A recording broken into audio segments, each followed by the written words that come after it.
মানে বৰ্তমান সময়ত মুখ্যমন্ত্ৰীয়ে যি সাম্প্ৰদায়িক ৰাজনীতি কৰি আছে অসমত ভুৱা কিছুমান কথা কৈ যি ধৰণৰ সাম্প্ৰদায়িক ৰাজনীতি কৰিছে আমি তাৰ বিৰোধিতা কৰোঁ। আজি আপোনালোকে নিশ্চয় দেখিছে যে প্ৰতিটো মুহূৰ্তত আচলতে মুখ্যমন্ত্ৰী গৰাকীয়ে অসমৰ ক্ষেত্ৰত যদি আপোনালোকে চাই তেওঁ সাম্প্ৰদায়িক ৰাজনীতি কৰিছে। আজি আপোনালোকে যিবিলাক মূল ইছ্যু নহয় সেইবিলাক লৈ তেওঁ কথা বতৰা কয়, গতিকে সেইবিলাকৰ ক্ষেত্ৰত আমাৰ আপত্তি আছে। তেওঁ আজিৰ দিনটোতো আপোনালোকে দেখিবচোন যিবিলাক আচল ইছ্যু নহয় আমাৰ ক্ষেত্ৰত, যে আজিৰ দিনটোত তেওঁ যিটো বস্তু নহয়, আজি কৈছে তিনিচুকীয়াত বোলে মিয়াৰ আগ্ৰাসন চলিছে। তিনিচুকীয়াত আমি বিহাৰী আগ্ৰাসনহে দেখিছো। আজি কাৰ্বি আংলঙত তেওঁ মিয়াৰ আগ্ৰাসন চলিছে বুলি ক'লে কোনোবাই বিশ্বাস কৰিব নেকি? সেইটোতো মিছা কথা। সেই মিছা কথাটো শুনি মই মনে মনে কেলে থাকিম বাৰু? আজি কাৰ্বি আংলঙত কি ঘটনা ঘটিলে আপোনালোকে দেখিছে। কাৰ্বি আংলঙত ভূমিপুত্ৰ কাৰ্বিক, যাক কলম্বাছ বুলি কোৱা হয়, আচলতে অসমীয়া জাতিক কলম্বাছ, কাৰ্বি জাতিক বিহাৰীয়ে গোবেক বুলি কয়। ভূমিপুত্ৰ কাৰ্বিক গোবেক কোনে দিয়ে? বিহাৰী আৰু বাঙালীয়ে। আৰু সেই বিহাৰী আৰু বাঙালীৰ মুখপত্ৰ কোন? হিমন্ত বিশ্ব শৰ্মা। আজি যিবিলাক বেদখলকাৰী বিহাৰী আৰু বাঙালী ওলাইছে তেওঁলোকৰ কথা বতৰাবিলাক কয় মুখ্যমন্ত্ৰী হিমন্ত বিশ্ব শৰ্মাই। 22টা পৰিয়ালৰ আপোনাৰ ষ্টে অৰ্ডাৰ থাকে হাইকোৰ্টৰ, তাৰ পাছত তেওঁলোকে 20,000 মানুহৰ ডিফেন্স দিবলৈ আহে। গতিকে তেওঁলোকে বেদখল মুক্ত কৰাৰ পক্ষত আছে নে নাই? নে বিহাৰী আৰু বাঙালী হলে বেদখল কৰি থাকিব পাৰিব? ভিজিআৰ ভূমিত আজি বাঙালী আৰু বিহাৰী হৈ গ'লে চাৰ্টিফিকেট পাই যায় নেকি যে তেওঁলোকে তাত থাকিব পাৰিব? বাকী আমাৰ অসমীয়া খিলঞ্জীয়া মানুহে থাকিব নোৱাৰিব? মিয়া হলেতো থাকিব নোৱাৰিবই। গতিকে এই বাতাবৰণ কোনে আনিলে? হিমন্ত বিশ্ব শৰ্মাই আনিছে।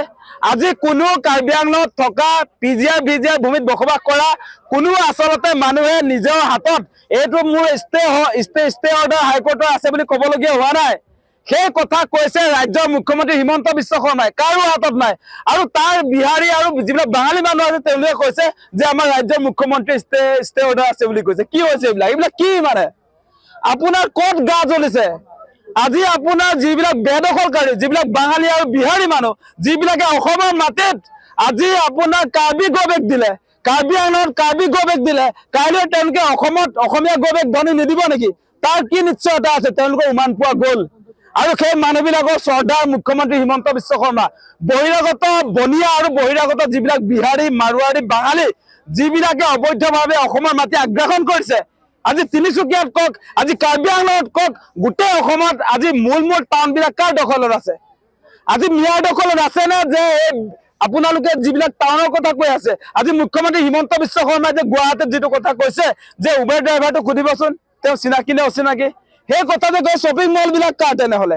ডাঙৰ গুৱাহাটীত থকা অট্টালিকাবিলাক মিয়াৰ নেকি? আজি যে আমি দেখিছো এই প্ৰত্যেক বিল্ডিংটো মিয়াৰ নেকি?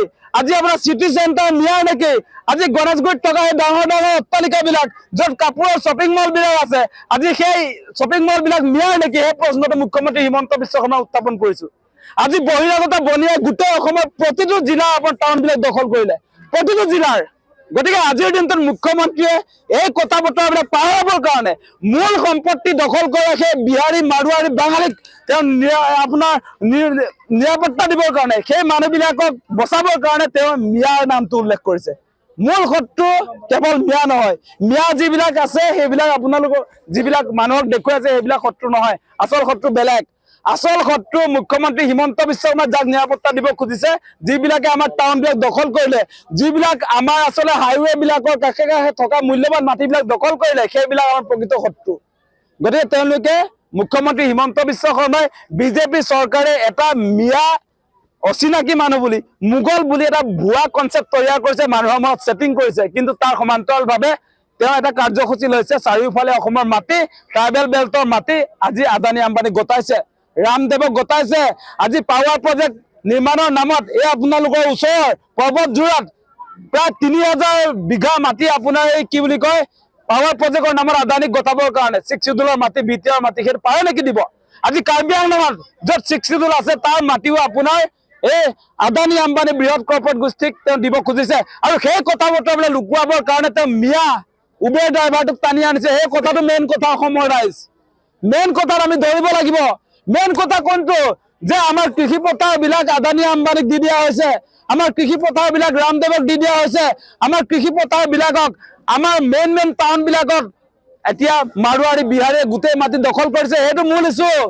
এতিয়া সাধাৰণ শ্ৰমিকবিলাকক তেওঁলোকে অচিনাকি মানুহ কোনোবাই কাম কৰি খাইছে, দুপইচা ইনকাম কৰিছে, উবেৰ চলাইছে, ৰিক্সা চলাইছে, সেইবিলাক কথা কৈ এতিয়া মূল শত্ৰুক আমাৰ পৰা লুকুৱাইছে, সেইটো বিপদজনক।